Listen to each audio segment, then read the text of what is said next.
Guys, we have to talk about this. What's up everybody, Coach Mills here, and in this Halo Infinite video, we're going to be talking about something a bit controversial, the controller versus the mouse and keyboard debate, and we have new actual data about the difference between both types of input, and we have to talk about this. But before we do, you want a free Tesla? Well, I can't give you that, but what I can give you is tons of content about Halo Infinite. All you have to do is smash that like and subscribe, so do that right now. But without further ado, let's jump into the video.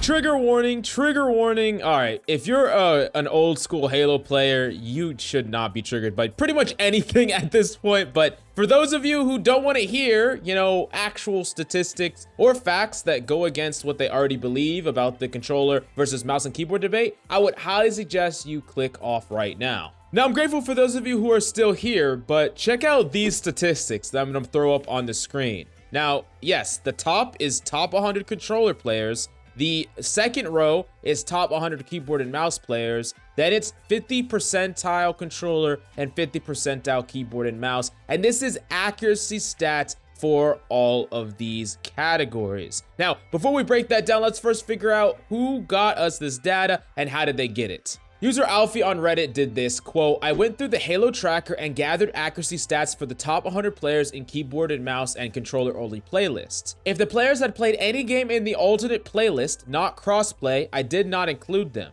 For 50% players, I found the top of the leaderboard Platinum 6 players and pulled their data, as well as following the same of discounting players who have played in the other playlist. Worth noting that Plat 6 player stats are less reliable, as these players might be of higher skill, but just haven't played enough games yet. Difference in median accuracy, 16.4% between top 100 keyboard and mouse and controller players, 12.3% between 50th percentile keyboard and mouse and controller players." Now, before we actually go on, let's talk about whether or not accuracy stats even matter, because they can be artificially skewed by using other weapons, and you're going to be spamming corners, and you might not always be accurate. So your accuracy stat is going to be skewed, and that's true, but every single player is going to be skewed for it. Whether you're on controller or keyboard and mouse, you're incorporating the same habits, whether you're pre-firing a corner or jiggle peek firing from long distance, regardless of high-level keyboard and mouse and high-level controller. On top of that, yes, accuracy stats are going to matter, especially when you're getting very consistent in these mid fights, these mid-range fights, these BR duels, and you're able to connect on your body and then headshots a higher percentage of the time. Now, I want you to look at this data picture again and really just take it in for a second. Look at the difference between the top 100 keyboard and mouse players versus the top 100 controller players. Now, look all the way down at the 50th percentile keyboard and mouse and compare that to the controller 50th percentile. Now, the difference between the 50th percentile controller is very, very close to the top 100 keyboard and mouse. Now, that's not to say that the top 100 keyboard and mouse couldn't compete with the 50th percentile controller, because they definitely can, right? I'm not even in the top 100 keyboard and mouse, but I definitely am in the top 3% in Onyx in the crossplay mode. So I'm definitely able to compete against 50 percentile, but I'm making a lot better decisions than them. I'm strategically better. That doesn't mean I'm mechanically better. And that's a really important distinction to make, because mechanical skill is one part of the puzzle. It's an important part, but it's not the only thing that matters. Okay, so we identified that even the top keyboard and mouse users are getting only a little bit more accuracy on average than just the 50th percentile controller user, like your average everyday controller user that has been playing the game for a while or playing on controller for quite some time and improving their skill. But look at the difference between a 50th percentile controller player and a top 100 controller player. Look at how high their accuracy can go to, all the way to that 56, 57%. And some of those top 100 controller players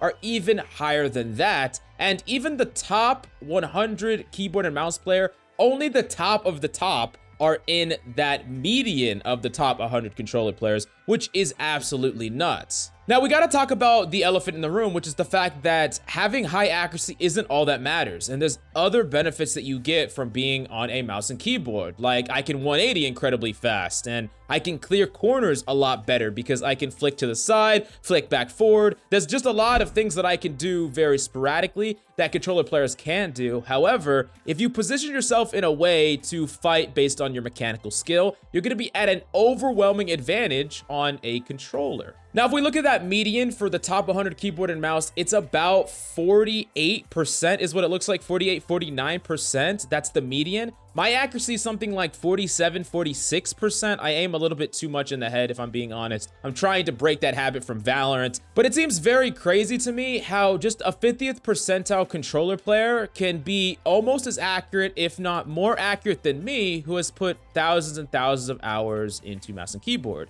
Now, I'm not saying that I want to be able to easily stomp on controller users or have mouse and keyboard be overwhelmingly better. All I'm saying is, if someone is just playing the game casually on controller, they shouldn't be more mechanically accurate than someone who has been at the top of hit scan games in mouse and keyboard. I mean, my duo partner is like Immortal 3 in Valorant. He was a Grandmaster Widowmaker hit scan player on PC, and his mechanics mean nothing up against even an above average controller player, which is a little bit concerning for people that want to play the game on keyboard and mouse. Now, this basically just disproves the arguments that people are making that aim assist is non-existent in this game. I see the comments a lot, and that's just basically disproven. I think most people actually knew that if you thought a little bit more deeply about it. That doesn't mean that it should get changed. We haven't gotten to that point yet. I'm just laying out the facts here first off, and then we're going to talk about what could happen or should even anything happen. Now, going back to that top 100 controller, this really means that in the crossplay mode, it's almost going to be all dominated by controller players at the high level, and the esports is going to be very similar. So in the current state of Halo, it is not realistic for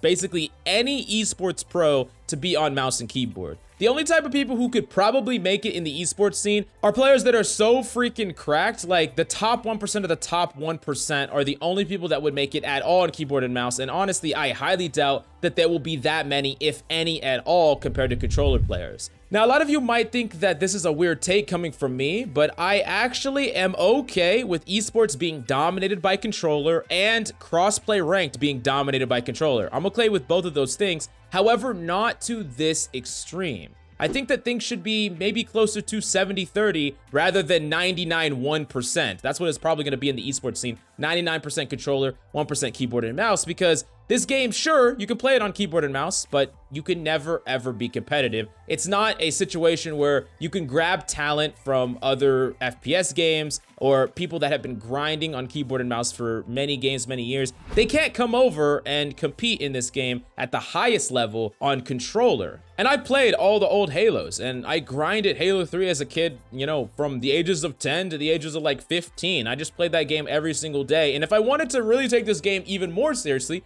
I could, you know, try to get adjusted to a controller, try to grind super high on controller, get really good at controller, use the same decision making, but have a more stable mechanical baseline.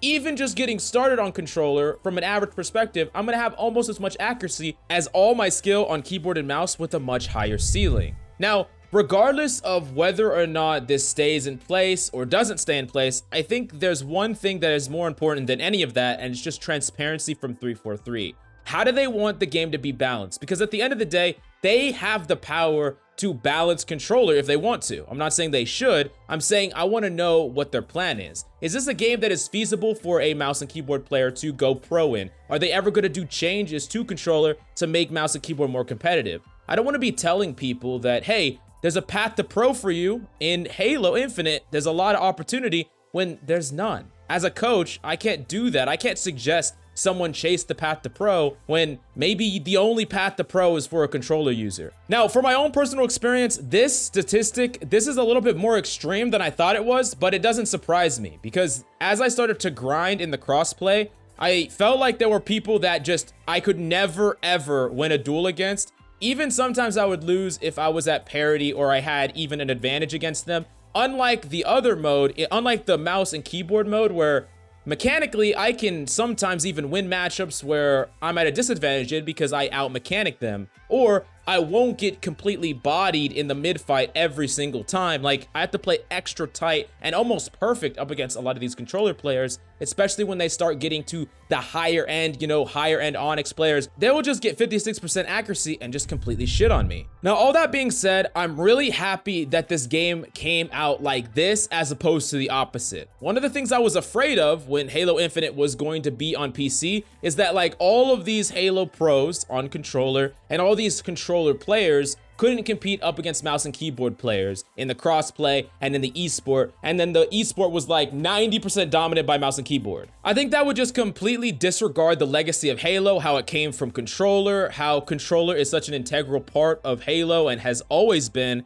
And I'm really glad that the game didn't release in that way, but in my opinion, this is way too far in the other direction. Now, it's important to understand that I haven't talked about any balancing things because in my opinion, there's a lot of different ways that the developers can balance it, whether they change bullet magnetism, aim assist, or just overall change the meta to help mouse and keyboard players get an advantage in some capacity. With certain guns much more difficult to use that they could add into the game, or maybe even less aim assist on certain guns. There's a lot of different ways that they could go about it, and I'm not going to pretend to be a developer, but what I do know is that this current system means that from high-level ranked play in crossplay, which is the most competitive esport-oriented game mode, or just esports in general, keyboard and mouse players are getting absolutely shafted. And, you know, really the big statistic that I hate so much is the difference between that 50th percentile controller and that top 100 keyboard and mouse. That is just a little bit frustrating, to say the least. But I want to hear your opinion on it. Do you agree with me? Do you agree with these statistics? Do you not care? Do you want controller to just be dominant? Do you think keyboard and mouse players should just suck it up and suck in the game? Or do you think they should just get good? I want to hear your opinion about all that and why down below. Smash the like, subscribe if you enjoyed the content. And if you didn't, I still would appreciate if you subscribed, you know, because man's got to eat, bro. Love your faces. See you next time.